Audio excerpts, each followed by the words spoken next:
Some decisions are major decisions.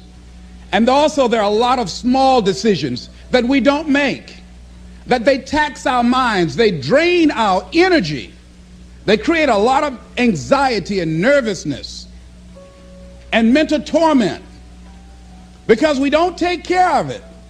We decide not to decide, which is a decision. Deciding to decide, to act, is a major, major challenge for all of us at different points in different areas of our lives. And there are things that happen to us along the way, experiences that we have that prevent us from working through the mental block of acting, of doing those things that we know we ought to do.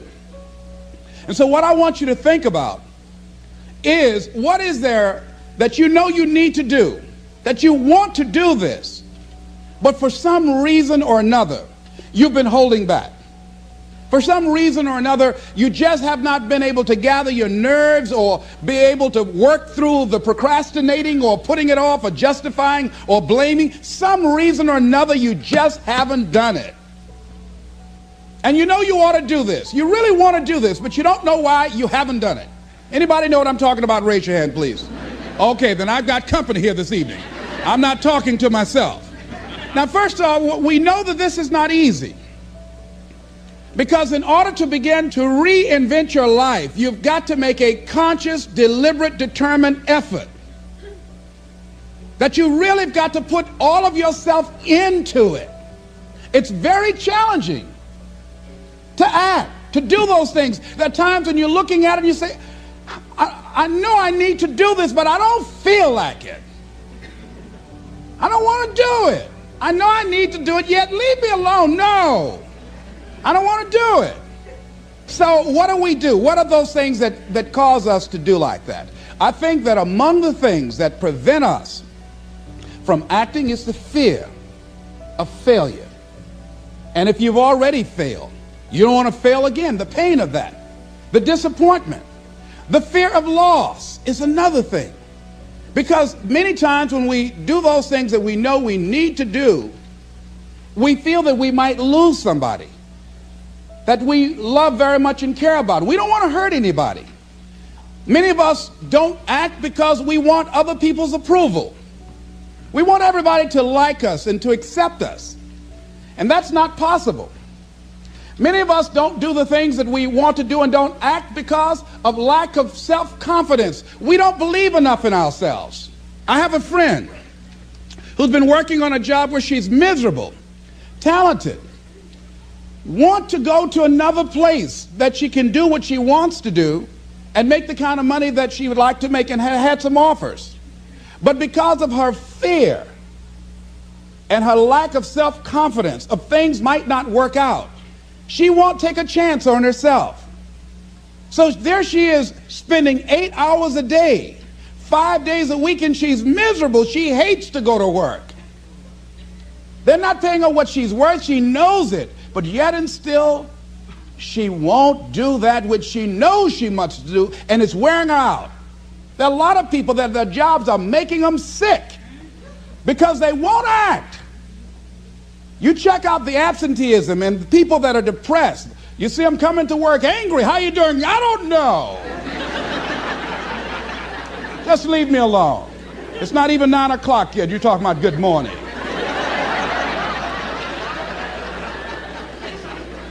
There are days you go to work, you want to just keep driving past the job. You don't want to stop because it's not in sync with who you are. But you haven't acted. Have another friend. This guy's brilliant. He's a business consultant. He helped a lot of people get their business started. And people come to him because they know he's knowledgeable. But this guy won't start his own business. Now, he's very smart. He can do it. Everybody believes in him except him. And he's so smart, he's talked himself out of it. Well, the numbers aren't right. And so there are many reasons why we don't act. There are other things, though, that affect us. Is that not wanting to take personal responsibility. We want somebody else to do it. And many times we pick up our inability to do certain things from people that we love, people that we admire. We identify with them, and we live in the context of their ideas, their opinions, and their life patterns. We buy into it unconsciously. My mother is a pack rat. She keeps everything. She doesn't throw anything away. And I have unconsciously picked that up.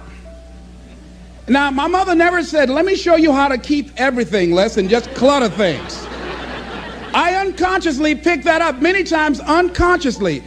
We try to honor the people we love by being like them. By the same token, I realized something about myself when I had some major decisions to make, and I found myself acting like my mother. See, my mother's the kind of person that when she has a problem with one of the other foster children that she adopted, she won't confront them. She will call me. Les, why don't you tell Linda to move? She's lazy. She won't go to work. She runs the street all day, and then she comes home and wants to sleep all day, and I think she's doing drugs. I said, but Mama, why don't you tell Linda that?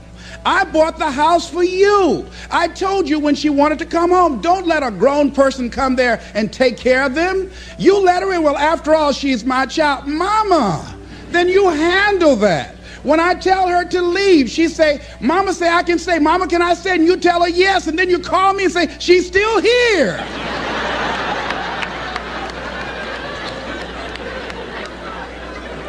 Why worry me with this?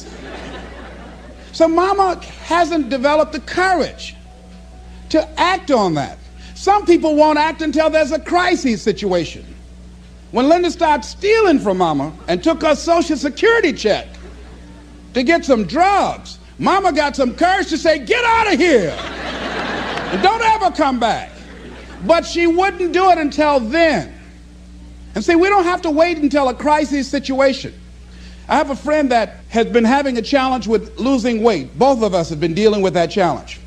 And for the past 40 years, he's always seemed like weighed over 235 pounds. And so he said, man, I just can't lose weight. I'm big boned it. I said, Bud, I've never seen any fat skeletons.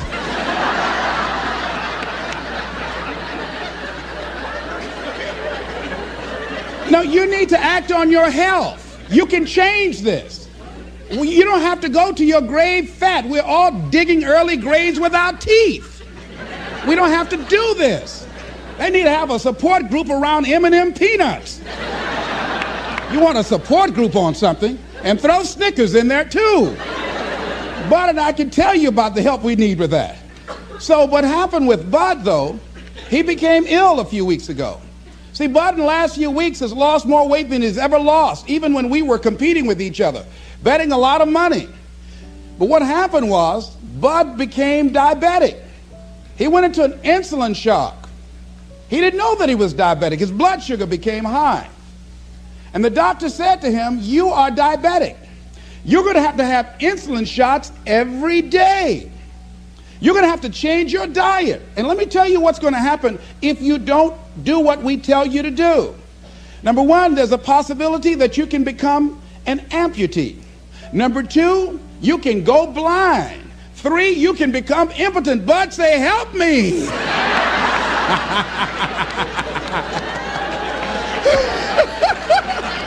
Like those guys with Paul, when Paul broke out of jail, those guys say, tell me what I must do to be saved. Bud wanted to be saved. I said, Bud, you want one of my peanut butter and jelly sandwiches? No. I said, Bud, I can't believe you're eating vegetables, man. You're exercising. He said, that's right, and jogging in place too. Now, he had the ability to do it before, but there's some people, it takes that kind of crisis to bring them into reality in order for them to act in their own best interest. Some people have to hit rock bottom in order to rise. I don't know why. You want to begin to look out on your life and what you want for you. And I think that when we begin to focus in the area of what does it take for us to act, I think we can say events can inspire us to act, like that particular event in his life. circumstances.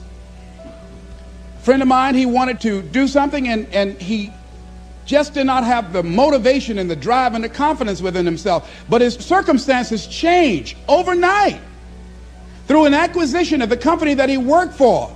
He lost his job through the inspiration of desperation. He had to act. See, life also are things that can inspire us to act. See, if we don't have the courage, and that's what it takes, courage. It takes guts to do that which you know you need to do. If you don't have the courage to act, life many times will move on you and make you act. Life will whoop your butt so bad.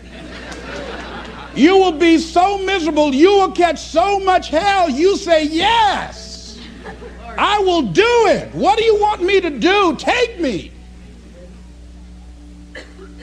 Friend of mine said, I can't stop smoking. I can't stop smoking. Doctor said, Sam Axelrod, you have emphysema. Sam never picked up another cigarette and said, look at those stupid people smoking. Sam, you did it for 35 years. How can you talk about people? Well, I was different. I'm trying to help them. They don't have to do the same thing I did. But be compassionate, Sam. Isn't it interesting how quickly we forget? So I'm saying that look at something in your life. It might be just writing a letter to somebody to say thank you. It might be just to apologize to somebody. I had a confrontation in the Penobscot building with the security guard there. He responded to me what I perceived as a negative way, and he and I engaged in an argument. I did not like the way I handled that. I avoided going through the front door for a long time because I didn't want to face him. Finally, I decided to act, and I went up to him and said, I want to apologize to you for the way in which I handled this argument we had the other day. I was wrong. I hope you accept my apology. He said, I do. And I said, thank you very much. I felt relieved.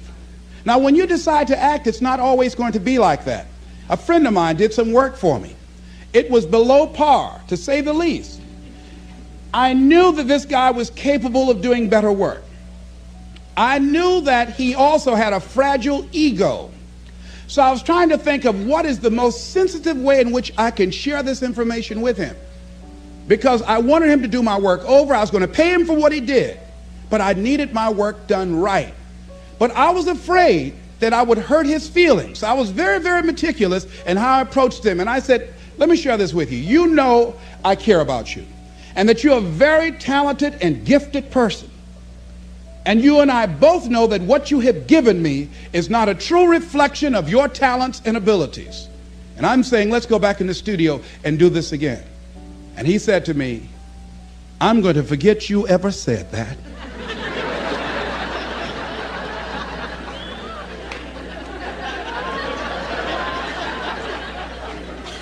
I was wiped out. He never spoke to me again. Now, when you decide to act, you're going to have some people like that. We're no longer friends. I lost sleep over that, ladies and gentlemen. I said, I can't believe that. I remember sitting up one night looking at the phone. I said, I got to call him. He said, no. Then I said, no, forget that. I called, man, look here, we've been knowing each other too long to allow this to come between us. He said, don't call me anymore, and hung up. And then I wanted to think about what can I do to make it up to him? And then something came to me, Les, what do you have to prove? See, many things we don't do is because of the fact we want people to like us. There's some necessary losses in life. When you decide acting in your best interest, you're going to lose some friends. Everybody's not going to approve of you. There's some people that won't like you. Who do you think you are? You're arrogant. What do you think you can do? You think you can get away with that? You're selfish. Thanks, I got that. It's my life. And so what I'm saying to you is that as you begin to look out on your life, this is challenging. This is not easy acting. So what are the things that we can begin to do to harness our will? Number one, you've got to bring it out and look at it. You've got to take the power out of it. You've got to expose it to the truth. And the truth is that it has no power over you. So write down something you want to act on but for some reason that you've been holding back, and look at it. The next thing is, ask yourself the question, is it helping you to continue to put it off? If it's an asset for you to continue to procrastinate, then continue to do that. But if it's a liability for you, if it's causing you some mental and some emotional challenges, or perhaps a financial problem, look at that. Examine that for what it is. Next step, ask yourself, what's blocking you? What's preventing you from acting? Why don't you have the courage to handle that? Why won't you face that? What are you running away from? What kind of avoidance behavior are you engaged in? Next is, what is the worst thing that can happen when you take action? So I looked at that, and I said, what's the worst thing can happen when I tell him this? He can say, I don't like you, and he did. Now what happened? I experienced that, I looked at that, I saw that, and guess what, ladies and gentlemen? I didn't die. My feelings were hurt a little bit. I lost some sleep about it, and sometimes I think about it when I drive past his house, but I'm still here. It's uncomfortable, but it's okay. It doesn't bother me anymore. I've gotten used to it now. So what is the worst thing that can happen? I want you to visualize that, experience that, feel the nervousness and the discomfort. And the more you run it in your mind, the less power that it will have. Next is, how will you feel after taking this action? I felt a sense of personal achievement when I faced somebody that has been my mentor for years. And for years, there was something I wanted to tell him, and I didn't have the courage to tell him, because it was always, I was the student, he was the teacher. It was always, I looked up to him and admired him and held him in high esteem. And I was always grateful and thankful for the impact that he had on my life. And I loved him so much. I didn't have the courage to say to him, please stop drinking so much. You're an alcoholic. You need help. I didn't have the courage because I was afraid that he might not like me. I was afraid that he might be hurt and crushed, that we would no longer be friends. I didn't want to jeopardize what we had. I loved him a great deal, and I didn't know how this would affect our relationship. And I didn't even want him to know that I knew that he was an alcoholic. And so I was a coward. I was spineless. In the name of love, I did it to justify to myself to stop from helping somebody that I loved from dying. I said, I love him so much, I just can't tell him this. I don't even know how he would handle it, to know that I know that he's an alcoholic. And finally, after years, I developed the courage to face my teacher, my mentor, who has molded me, who looks at me now and wanted to do what I'm doing now and did not do it. Came at a different time, and it wasn't time for what he brought. And he's living through me. And I had to face this man who's been like a father to me and say, I got to tell you something. You've got a problem. I love you very much. Please stop drinking. You're killing yourself. It's not just social. You do it every day. You need help. And whatever I can do to support you in that, I will. But please stop. And he looked at me, and I had no idea how he was going to handle that. And first there was like, I dare you.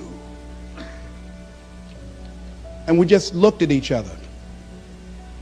And then I reached out to embrace him. And we've never, ever embraced men, macho.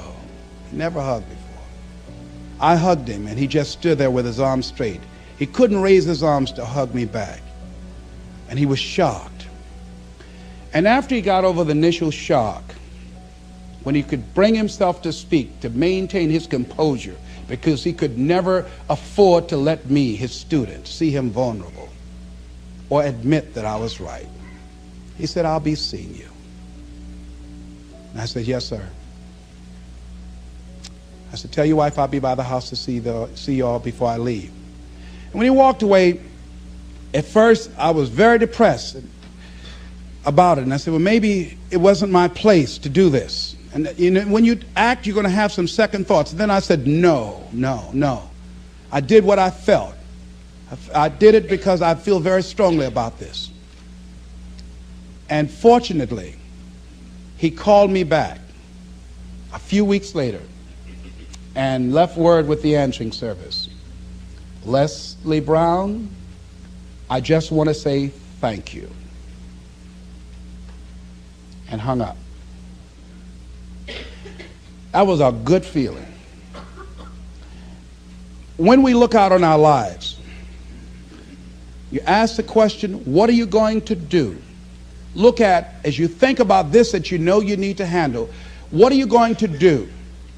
And then write down 3 strong reasons on why you know you must take action. And be explicit and descriptive in your reasons, because your reasons have power.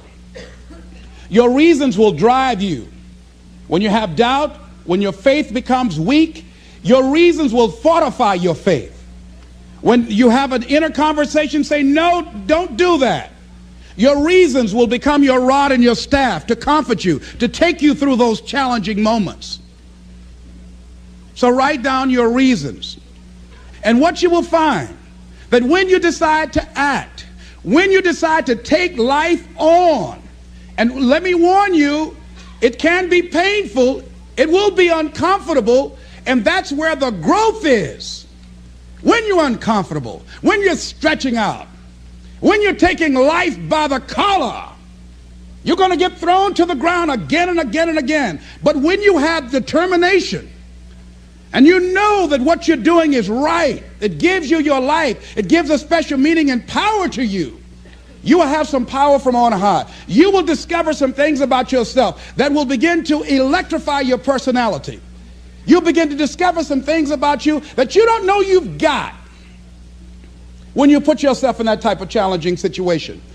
Repeat after me, please. I can go into action on anything in my life. Nothing is stopping me but me. No challenge in my life has any power over me. Here's something that Howard Thurman wrote on the decision to act.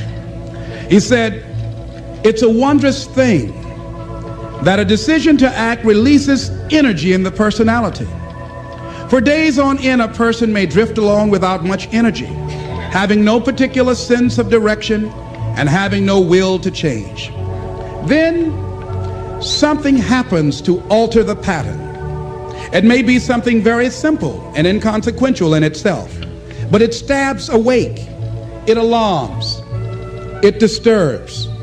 In a flash, one gets a vivid picture of oneself, and it passes.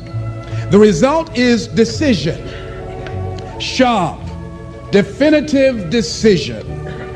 In the wake of the decision, yes, even as a part of the decision itself, energy is released.